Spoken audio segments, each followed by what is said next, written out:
Hello बच्चों। तो students, आज के इस वीडियो में हम लोग शुरुआत से शुरू कर रहे हैं अकाउंटेंसी। ठीक है, हम लोग चैप्टर 1 डी.के. गोयल्स से स्टार्ट करने वाले हैं, meaning, objective, scope and nature of accounting. तो हम लोग का बेस पहले क्लियर होना चाहिए, तभी हम लोग को आगे के चैप्टर्स में कम प्रॉब्लम होंगे। इसलिए मैं शुरुआत से शुरू कर रही हूँ। तो चलिए आज का वीडियो हम लोग शुरू करते हैं। सबसे पहले हम लोग को जानना है कि अकाउंटिंग का नीड क्या है, क्यों हम लोग अकाउंट्स पढ़ते हैं, क्या ज़रूरत पड़ा है इसको पढ़ने का हम लोग को। तो सबसे पहले तो ये जानना ज़रूरी है।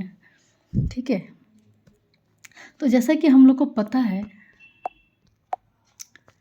तो बच्चों जैसे कि हम लोग को पता है कि अकाउंट्स जो है वो बिजनेस से रिलेटेड है। ठीक है, जितने भी बिजनेसमैन हैं सबको अकाउंटिंग का ज़रूरत पड़ता है। जो लोग भी बिजनेस करते हैं उन लोग को जानना होता है कि उन लोग ने कितना प्रॉफिट कमाया, कितना लॉस हुआ और कितना कैपिटल इन्वेस्ट कर रहे हैं, उनके क्रेडिटर्स कितने हैं, उन्हें और कितना पे करना है किसी और को। ठीक है, ये सारे इन्फॉर्मेशन हम लोग को अकाउंटिंग से पता चलते हैं। इसलिए अकाउंट्स जो है बहुत ही इम्पॉर्टेंट है हर एक बिजनेसमैन के लिए। सिर्फ बिजनेसमैन के लिए ही नहीं, जो इसमें इन्वेस्ट करते हैं, जो किसी का बिजनेस में पैसा लगाता है, उन लोगों को लिए भी जानने के लिए बहुत ही ज़रूरी है। ठीक है, जैसे कि मैं एक अपना बिजनेस कर रही हूँ तो मुझे जानना है कि मेरा प्रॉफिट कितना हो रहा है या फिर लॉस कितना हो रहा है और क्या चेंजेस करने हैं मुझे ताकि प्रॉफिट और बढ़े या फिर लॉस कम हो। और अगर मेरा बहुत बड़ा कंपनी है तो उसमें अगर किसी को इन्वेस्ट करना है तो उन लोग को भी जानना होता है कि ये कंपनी का प्रॉफिट कैसा चल रहा है, यहाँ के क्रेडिटर्स कितने हैं, इसमें कैपिटल कितना लगा हुआ है या फिर और कितना कैपिटल लगना चाहिए। तो बहुत सारे सवाल होते हैं जो कि हम लोग को अकाउंटिंग से ही पता चल सकता है। ठीक है, और जीएसटी कितना भरना है। ठीक है, और एक ये जो अकाउंटिंग है वो एक प्रूफ की तरह भी काम करता है। इसमें आपको क्या क्या प्रूफ मिल सकते हैं, जैसे कि आपने कोई भी सामान खरीदा तो उसका रिकॉर्ड बिजनेसमैन लोग के पास रहता है। ठीक है, तो उससे हम लोग को प्रूफ मिल सकता है। आप कुछ भी सामान खरीदने जाएंगे या फिर कुछ भी पूछने जाएंगे तो उन लोग फटाक से निकाल के बोल सकते हैं कि इतना इतना सामान बिक्री हुआ है, इस दिन ने इस टाइम पे ये सामान लिया है। तो अकाउंटिंग एज अ प्रूफ भी हम लोग यूज़ करते हैं। तो अकाउंटिंग का रेट दिन पर दिन बढ़ते ही जा रहा है। ठीक है, क्योंकि बहुत सारे सवालों का जवाब हम लोग को अकाउंट से मिल सकता है। तो चलिए, नीड ऑफ अकाउंटिंग तो समझ ही गए हम लोग को कि अकाउंटिंग क्यों ज़रूरत है। नेक्स्ट हम लोग देखेंगे मीनिंग ऑफ अकाउंटिंग। अकाउंटिंग का मीनिंग क्या है, you can also say the definition of accounting. Okay, so the definition of accounting is the systematic process of recording, classifying, summarizing and interpreting financial transaction of a business to provide useful information for decision making. So it is a systematic process of recording. एक system से जितने भी सामान बिक्री हो रहे, खरीद रहे हैं, सेल हो रहे हैं, वो सारे एक जगह पे रिकॉर्ड होते हैं एकदम सिस्टम वाइज से।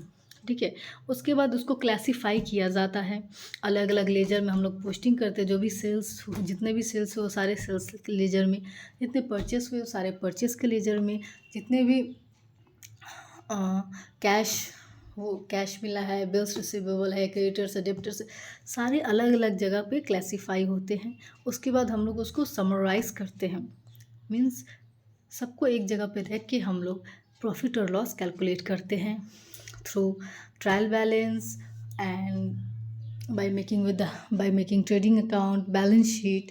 ये सारे हम लोग एक जगह समराइज़ करके ये सब निकालते हैं और एट द एंड हम लोग को पता चलता है कितना प्रॉफिट हुआ, कितना लॉस हुआ। And interpreting financial transaction of a business to provide useful information for decision making.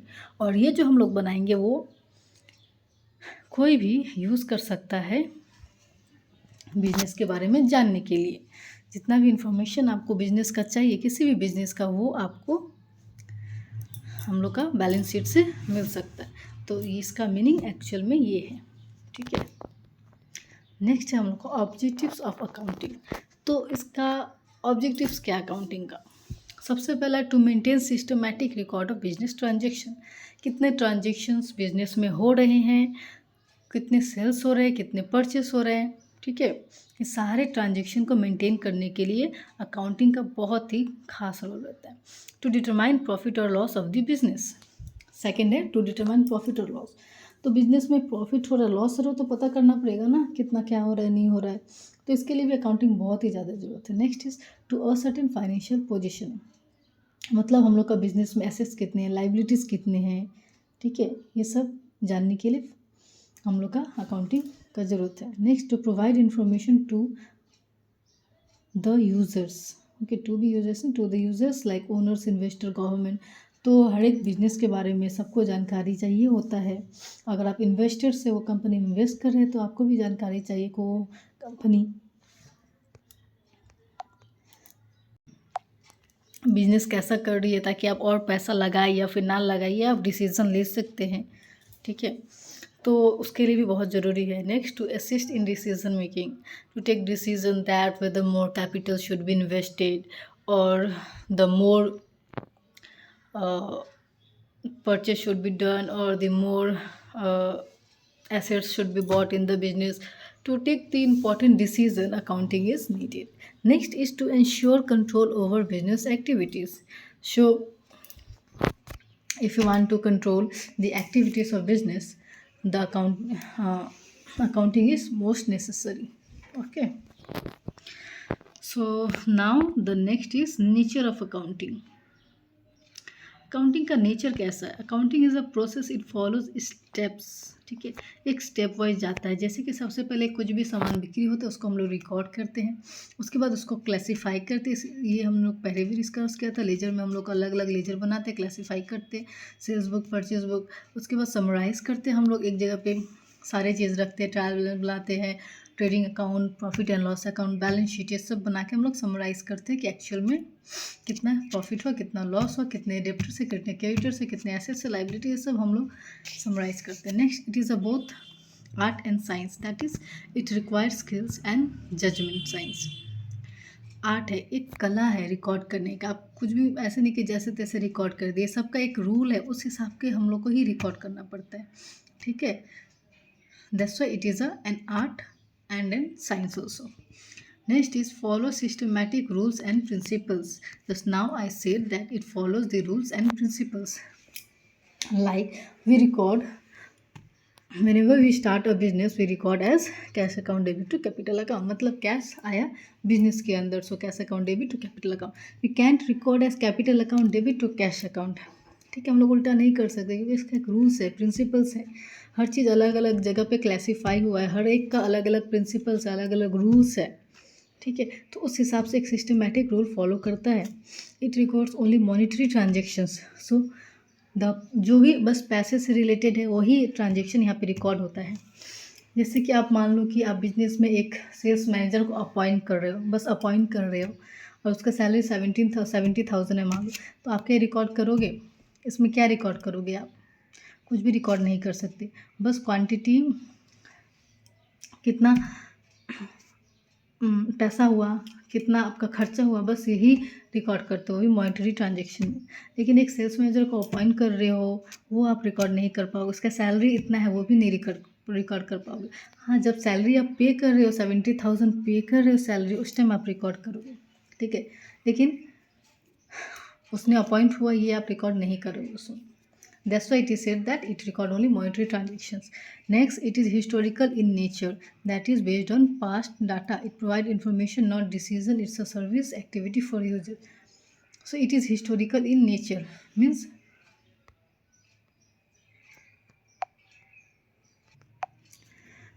it is related to past things. Like past में हम लोग का कितना सेल्स हुआ, कितना हम लोग का प्रॉफिट हुआ, कितना लॉस हुआ, कितना परचेस किए, ये सारे चीज़ हम लोग का पास्ट में होते हैं, इसलिए it is historical in nature. यहाँ पे ऐसा नहीं कि आज का जो काम है वो आज ही हो गया, ख़त्म हो गया, नहीं। हम लोग का इसमें 2-3 साल, 4 साल, 5 साल सबका हिस्ट्री रिकॉर्ड होता है। मशीनरी है, जैसे कितने साल से हम लोग मशीनरी परचेस किए होते हैं और वो हर साल हम लोग रिकॉर्ड करते हैं। उसका हर साल डेप्रिसिएशन निकालते हैं, उसका हर साल एक्चुअल वैल्यू निकालते हैं। That's why it is said it is historical in nature.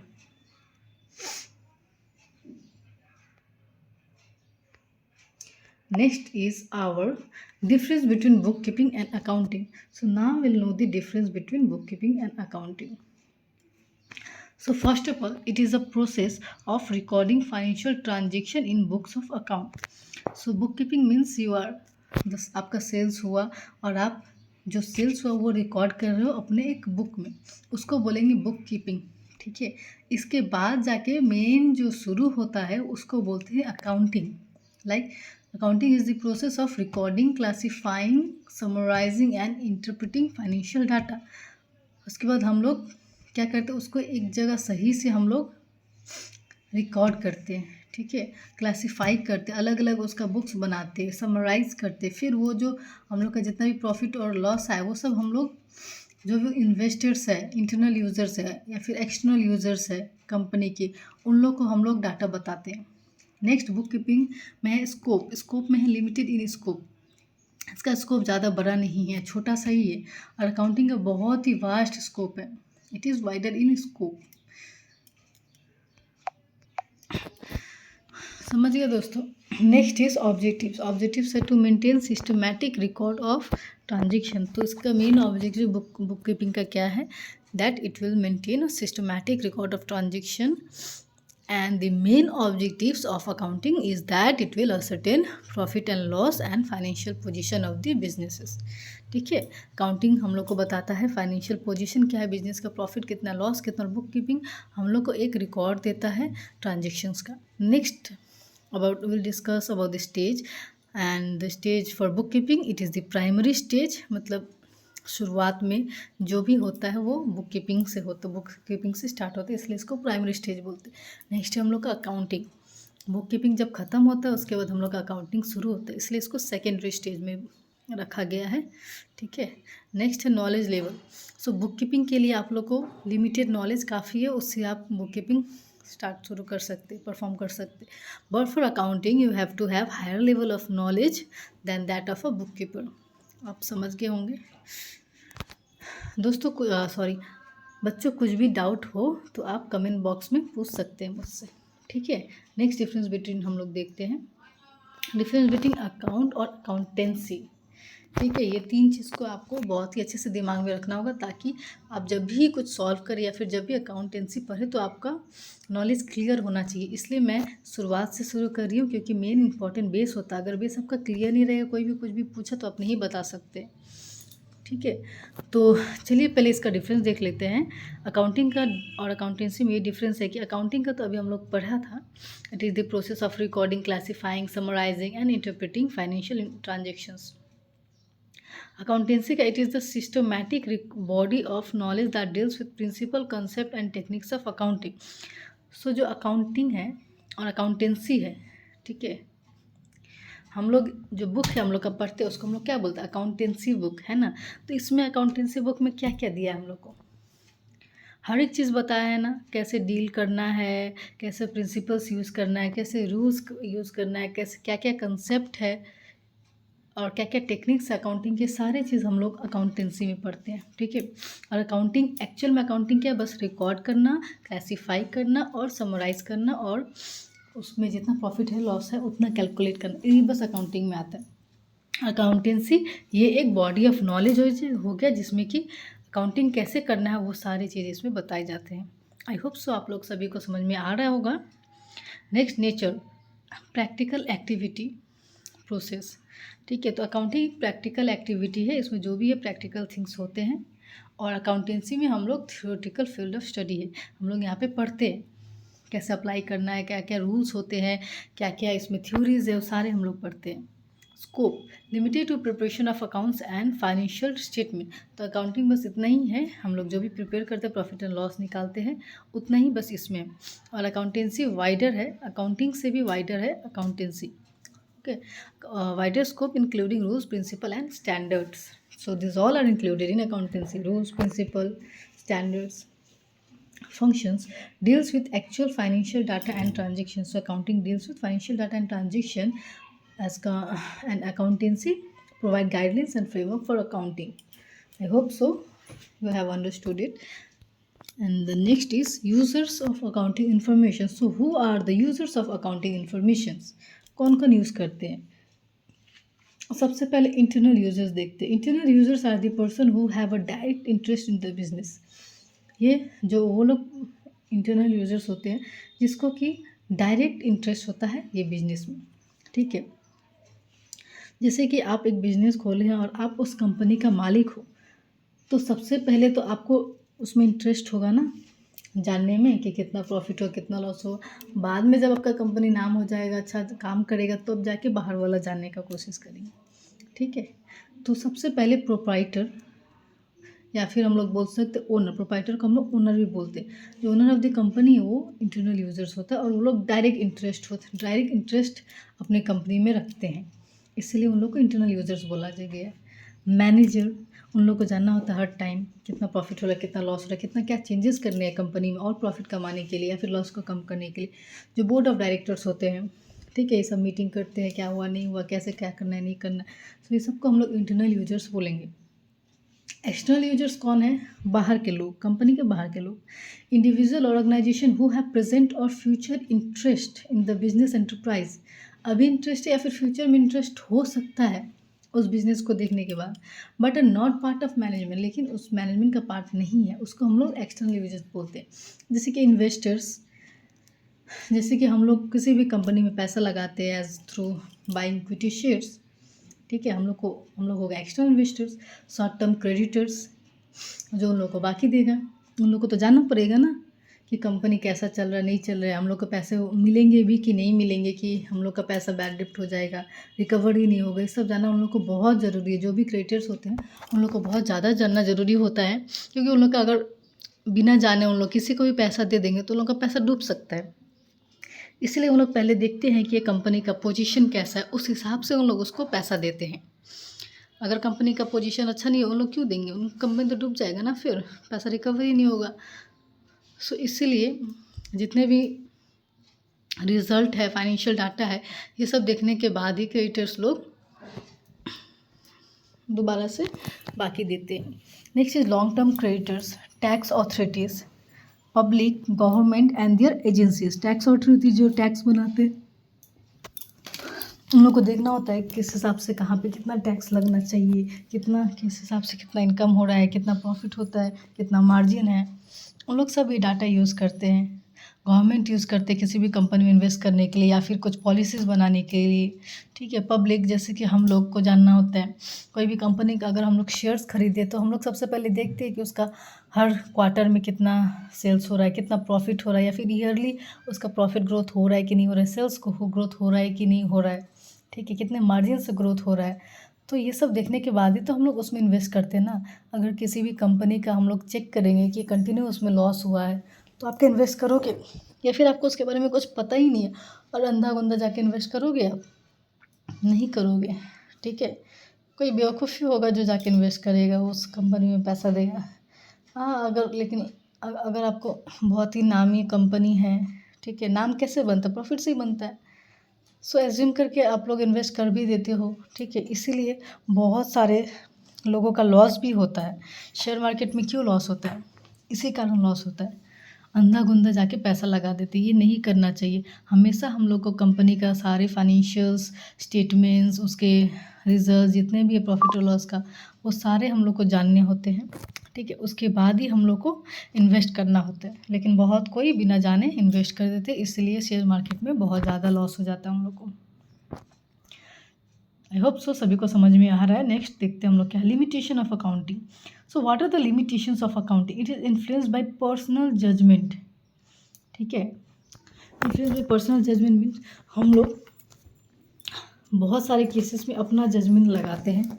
ठीक है, जैसे कि हम लोग को डेप्रिसिएशन कैलकुलेट करना मशीन पे, तो हम लोग क्या करते हैं, अपना जजमेंट बहुत टाइम लगा देते हैं, क्योंकि एग्जैक्टली कितना डेप्रिशिएट हो रहा है हर साल, कितना प्राइस से गिर रहा है, ये तो हम लोग नहीं बता पाएंगे, कोई भी नहीं बता पाएगा.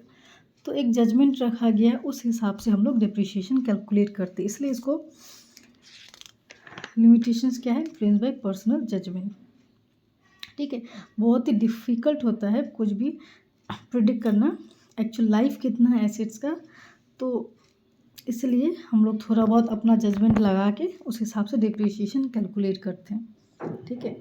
और हर एक पर्सन अपना अपना जजमेंट के हिसाब से कैलकुलेट करता है, इसलिए इसमें कहा है influence by personal judgement.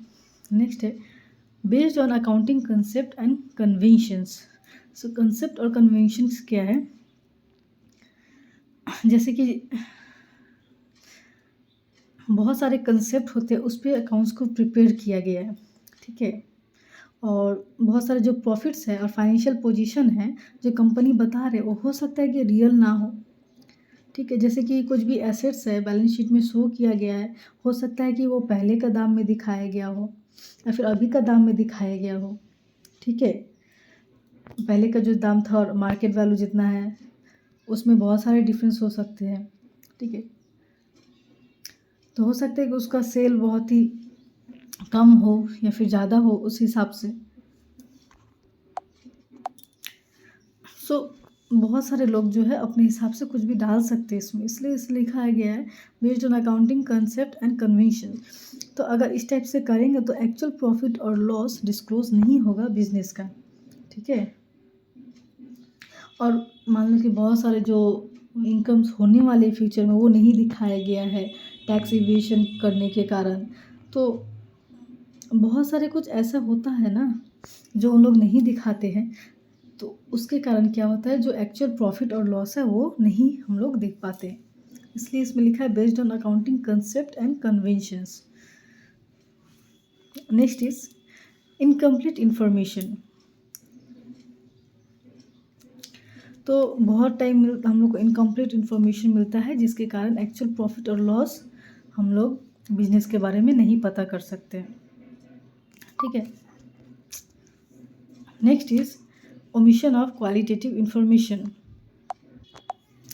Next हम लोग का ओमिशन ऑफ क्वालिटेटिव इन्फॉर्मेशन। तो बहुत टाइम ऐसा होता है कि हम लोग बहुत सारी क्वालिटी इन्फॉर्मेशन अकाउंट्स में नहीं देखते, क्योंकि क्वालिटी तो हम लोग कैसे इसमें एंट्री करेंगे, हम लोग नहीं कर पाएंगे ना। जैसे कि कोई बिजनेस जैसे कि बिजनेस का कोई भी मैनेजर चेंज हो रहा है या फिर कुछ न्यू प्रोडक्ट्स आ रहे हैं या फिर ओल्ड प्रोडक्ट्स हटा दिए गए हैं, ठीक है। तो उससे क्या होगा, उससे तो फर्म का प्रॉफिट लॉस इफेक्ट होगा ही ना। बट ये हम लोग जो क्वालिटेटिव इन्फॉर्मेशन वो हम लोग इंक्लूड नहीं करते अकाउंट्स में, तो ये एक इसका लिमिटेशंस है। उन्हें इंक्लूड करने के कारण बहुत टाइम प्रॉफिट और लॉस एक्चुअल क्या है वो हम लोग डिस्क्लोज नहीं कर पाते हैं। So this is the limitations. Next based on historical cost, ठीक है। Based on historical cost, so the sometimes the accounts are prepared on the basis of historical cost, and as such the figure given in financial statement do not show the effect of change in price levels.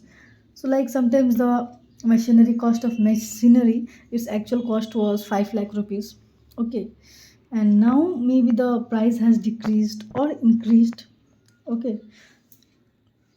So पहले जो भी हम लोग सामान खरीदे उसके हिसाब से अभी का दाम अंदाज़ा नहीं लगा सकते हम लोग, या फिर लगा भी लिए तो उस हिसाब से हम लोग नहीं लिखते हैं।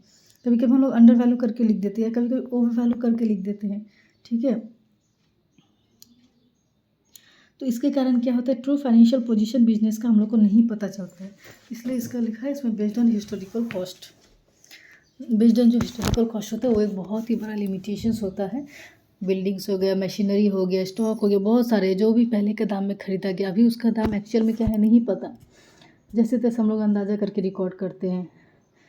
तो ये सब बहुत ही प्रॉब्लम होता है, इसके कारण true financial position of the business नहीं दिखा पाते हैं। Next is affect by window dressing. So it is the practice of manipulation of accounting. Okay, sometimes the financial statement may disclose a more favorable position than the actual position.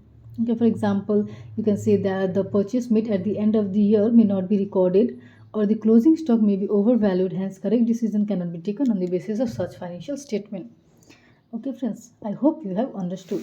So it can be manipulated. Maybe you want to show more profit, okay, to attract investors. So you have overvalue the stock, overvalue the building, overvalue the machinery. So by doing this, the true financial position won't be disclosed. That's why this is a limitations of accounting. Next is qualitative characters of accounting. What are the qualitative characters of accounting? reliability, it should be accurate, verifiable and free from bias. Okay, so accounting कैसा होना चाहिए? किसी भी भेदभाव से हटके होना चाहिए, ठीक है। ये रिलायबल होना चाहिए, मतलब आप कुछ भी ये एक्यूरेट होना चाहिए, ठीक है, वेरीफाई कर सके वैसा होना चाहिए। जैसे कि हम लोग कुछ भी सामान खरीदते हैं तो cash memo, purchase invoice, sales invoice, ये सब से हम लोग प्रूफ कर सकते हैं कि हाँ ये सामान बिक्री हुआ है, ठीक है। That's why it should B, मतलब ये एक वेरीफिएबल होना चाहिए कि हाँ इतना इतना सामान खरीदा है, इसका हम लोग के पास प्रूफ है and we can verify it. Okay,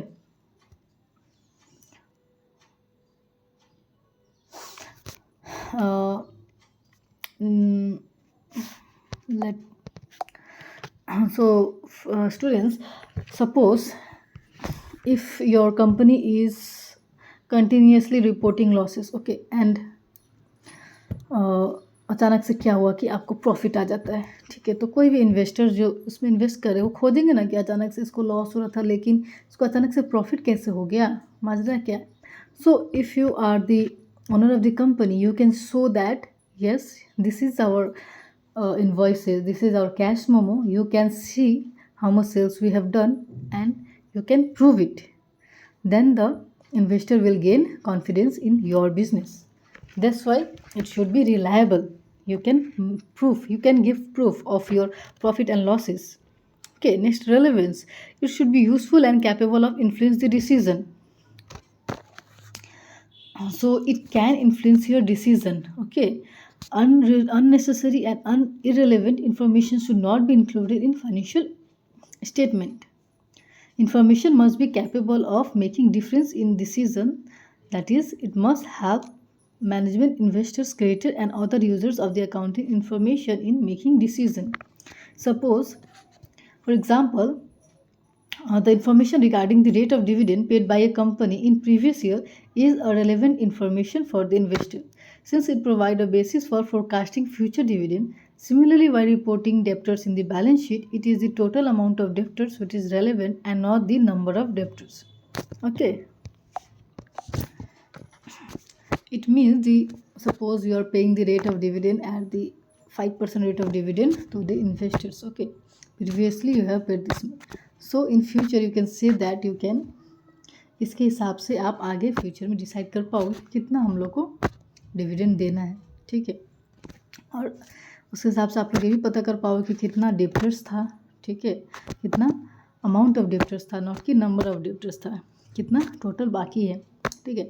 तो क्या है, ये जो अकाउंटिंग इन्फॉर्मेशन है ये रेलेवेंट होना चाहिए, बहुत इंपॉर्टेंट होना चाहिए, जो इसके हिसाब से हम लोग कुछ भी डिसीजन ले पाए। That's why it is said it should be useful and capable influencing the decision. Understandability, it should be clear and easy to understand, ठीक है। अकाउंटिंग इन्फॉर्मेशन बहुत ही ज़्यादा क्लियर होना चाहिए ताकि कोई भी इसको आराम से समझ पाए, कोई भी एम्प्लॉय हो या फिर लेंडर्स या फिर जो इन्वेस्टर्स हो देख के एक बार में समझ जाए, इसलिए ये बहुत ही क्लियर होना चाहिए। नेक्स्ट, इसका कैरेक्टरिस्टिक्स क्या होना चाहिए? Comparability, it should be presented in a consistent manner so that it can be compare across different periods with other business. So हर साल हम लोग को कितना प्रॉफिट हो रहा है, हर क्वार्टर में कितना प्रॉफिट हो रहा है, हम लोग कंपेयर कर पाए, इस हिसाब से अकाउंटिंग को होना चाहिए। This all are the characteristics of accounting.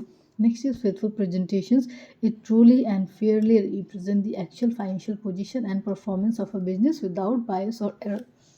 तो एक्चुअल फाइनेंशियल पोजीशन इससे हम लोग को पता लगना चाहिए।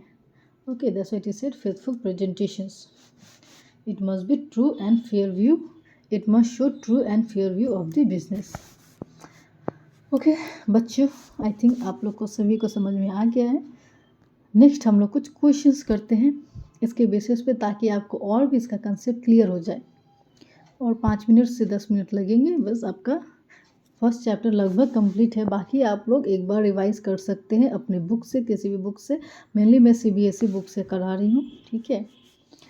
तो आप लोग अपने भी बुक से एक बार रिवाइज कीजिएगा या फिर एक बार पढ़ के फिर मेरा वीडियो देखिएगा, तो आई थिंक आपको लगभग सारे डाउट्स क्लियर हो जाएंगे। और जो नहीं भी समझ में आते हो आप कमेंट बॉक्स में लिख सकते हैं, जो जो समझ में नहीं आता है। तो एक हायर थिंकिंग स्किल्स क्वेश्चंस करते हैं। Is the basic objective of bookkeeping to maintain systematic record or to ascertain net result of operation of financial transactions? हम लोग ने पढ़ा bookkeeping का काम क्या होता है, उसका काम क्या होता है इसमें पूछा है, सिस्टमेटिक रिकॉर्ड करना या फिर सिस्टमेटिक रिकॉर्ड करना होता है या फिर क्या होता है, फाइनेंशियल ट्रांजेक्शन रिकॉर्ड करना. The basis objectives of bookkeeping is to maintain systematic record of financial transactions.